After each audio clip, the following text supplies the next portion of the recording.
Alors bonjour, Geoffroy Merer, responsable des partenariats au sein de la société Adviseo. Bonjour, François Roussin Le Texier, responsable d'équipe Energy Manager à Nantes.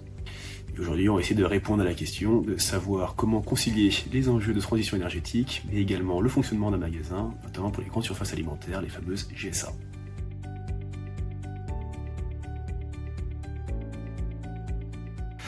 Et tout d'abord pour des questions qui sont de l'ordre purement réglementaire. La première que tout le monde connaît, c'est le sujet du décret tertiaire. C'est le fameux obligation de résultat, dont on connaît un peu les grands paliers, atteindre les 40% d'économie d'énergie d'ici à 2030, puis les 50 et 60% dans les années à venir. Donc autant pour faire les 40% sont relativement accessibles via la sobriété et des petits travaux, autant pour atteindre les 50 et 60, il va falloir commencer à planifier des travaux un peu plus lourds. Voilà. Un des éléments de réponse se dessine par un autre décret qui est le BAX, et donc l'obligation de mettre en place des systèmes de pilotage des différents équipements. Donc on pense CVC, éclairage, équipement de force, notamment pour la grande surface alimentaire. Et puis un des grands enjeux du coup sera également la manière dont on pourra lire les données du froid alimentaire.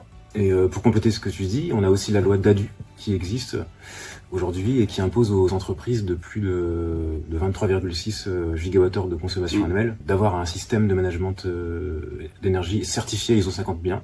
Donc c'est aussi un axe d'avancement pour les GSA. C'est le cas de la majorité des GSA. Et du coup, ce système permet justement, comme tu le disais, de suivre des consommations sur un site ou sur un parc dans le temps et aussi de suivre une trajectoire d'atteinte d'objectifs réglementaires. En plus de la partie réglementaire, tu me parlais également des sujets financiers, oui, de pression sur le prix. Exactement, il y a aussi la pression financière qui fait beaucoup avancer les GSA. C'est aussi un des gros moteurs d'avancement de mise en place d'actions, puisque les GSA sont des entités qui consomment énormément d'énergie. Et donc, du coup, ils ont besoin de suivre ça aussi dans le temps et forcément de maîtriser aussi ces coûts énergétiques, puisque les coûts d'énergie représentent une part super importante des coûts d'exploitation dans les GSA. Donc forcément, réduire ces coûts dans le temps et à trouver des actions d'optimisation qui soient efficaces. Ouais, on se rappelle effectivement il y a 2-3 ans, quand l'augmentation des prix assez importante de l'énergie, qui avait conduit effectivement certains des acteurs de la GSA à nous demander un peu plus de se pencher sur l'exercice de réduction des consommations. On a dû aussi accélérer notre action chez eux. Je sais que certains magasins avaient multiplié par 3 globalement leur facture énergétique en l'espace d'un an, rien que lié au prix du mégawattheure. Voilà, forcément. Forcément, ils ont une pression aussi importante pour avancer là-dessus. Alors aujourd'hui, dans les GSA, donc les grandes surfaces alimentaires, on a une présence d'équipements qui sont très énergivores et qui sont parfois un peu vétustes et qui représentent une bonne partie de la consommation électrique d'un bâtiment. Puisque le froid alimentaire, ça représente 50% de la consommation électrique d'un bâtiment comme un hypermarché. Donc ils sont confrontés à ça, ils sont confrontés au fait de maintenir ces équipements dans le temps, puisque le froid alimentaire, c'est vraiment à la fois la colonne vertébrale et le talon d'Achille aussi du système énergétique d'un magasin. Donc forcément besoin d'une maintenance accrue et d'un système de pilotage de maintenance.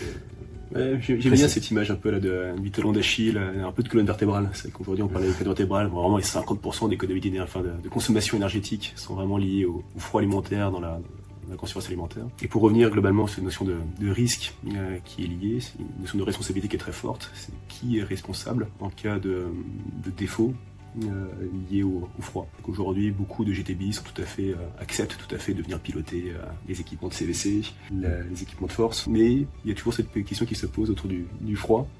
Et je pense qu'il n'y a pas beaucoup d'acteurs qui acceptent de prendre la responsabilité justement d'un problème de défaut. Personne ne veut être responsable de l'empoisonnement de tout un département.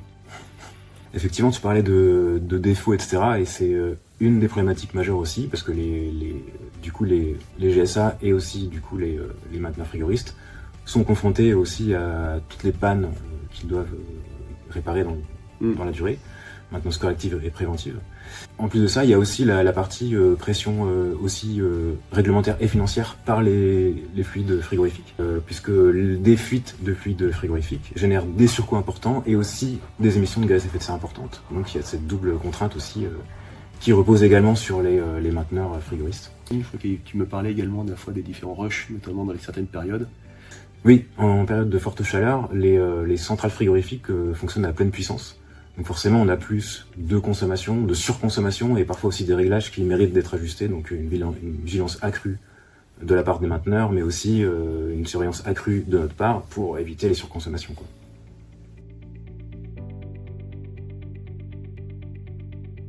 Alors les exploitants sont un peu les gardiens de la chaîne du froid, puisqu'ils sont garants du maintien dans le temps des vitrines réfrigérées, des meubles frigorifiques, des centrales frigorifiques et également des chambres froides. Donc il y a tout un travail purement de maintenance, c'est vraiment le cœur de leur métier.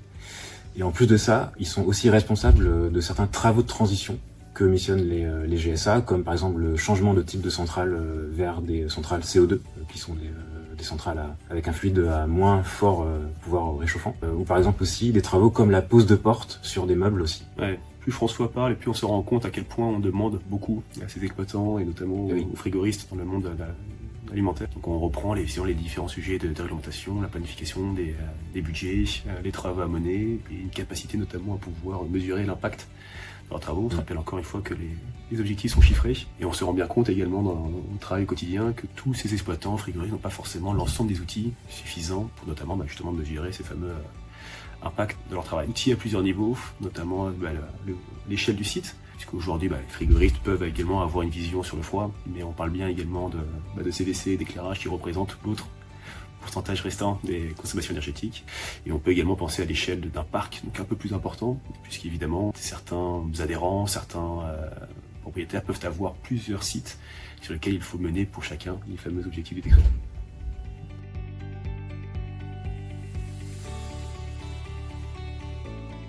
Alors aujourd'hui, on arrive à travailler main dans la main avec ce genre d'acteurs, puisque comme tu disais Geoffroy, ils n'ont pas forcément les outils pour faire un travail d'analyse sur un parc, donc ils n'ont pas forcément de quoi détecter des optimisations sur tout un parc entier de bâtiments. Donc nous, on a les outils pour le faire, et on leur apporte la vision globale avec des préconisations en masse sur toutes les centrales frigorifiques d'un parc de magasins. Donc ils ont ça en main pour prendre la décision ensuite d'effectuer les réglages ou pas, parce qu'ils sont responsables des centrales frigorifiques, donc ils sont responsables des réglages qui sont appliqués, donc ils ont la décision finale sur les réglages qui sont appliqués ou pas.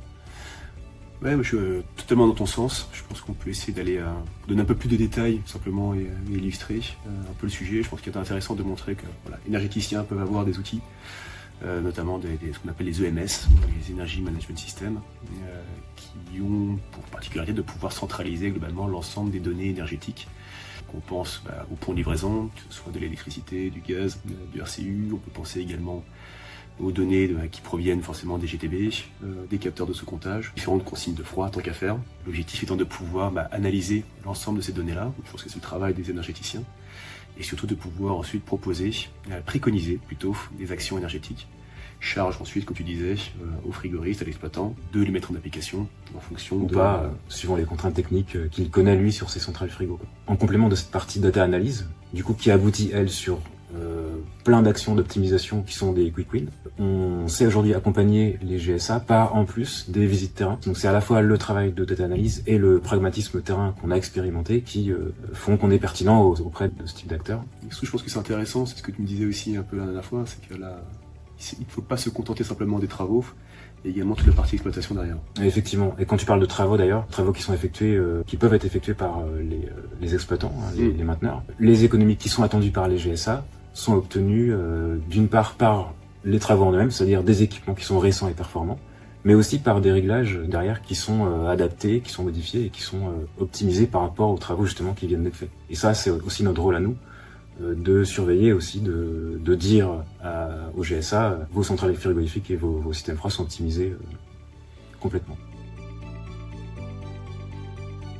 Dans le cadre d'un projet avec un acteur majeur de la grande distribution en France, on fait tout un travail d'accompagnement. Et dans ce travail, on revoit de manière trimestrielle les points de réglage de toutes les centrales frigorifiques de l'échelle du parc. Et ce travail aboutit à des préconisations d'action en masse. Ça représente à peu près 5000 points de réglage revus de manière trimestrielle tout de même. Et cette revue aboutit à une liste d'optimisations proposées aux frigoristes qui, in fine, si elles sont mises en place, représentent peu ou prou 10 gigawattheures d'économie à la clé. Ouais, pour donner un peu d'autres exemples, donc François vous a donné vraiment des exemples qui se font à l'échelle d'un parc immobilier relativement important. On peut tout à fait imaginer également des réussites à l'échelle du site, vraiment à l'échelle bâtimentaire. Et je pense notamment qu'une des actions les plus intéressantes à répéter, c'est les fameux CPE, donc les contrats de performance énergétique, et sur des durées relativement longues, disons entre 5 et 10 ans globalement.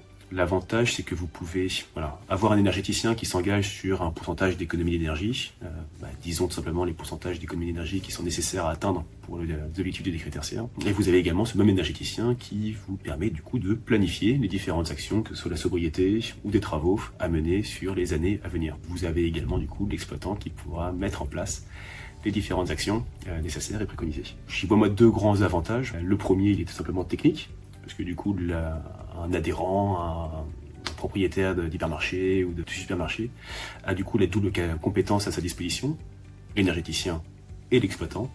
Mais il a également du coup une autre enveloppe qui est plutôt financière, je dirais, qui lui permet de savoir exactement budgétiser ses investissements de transition sur les 10 années à venir, d'autant plus que certaines de ces actions sont éligibles à des subventions, notamment les fameux C2E.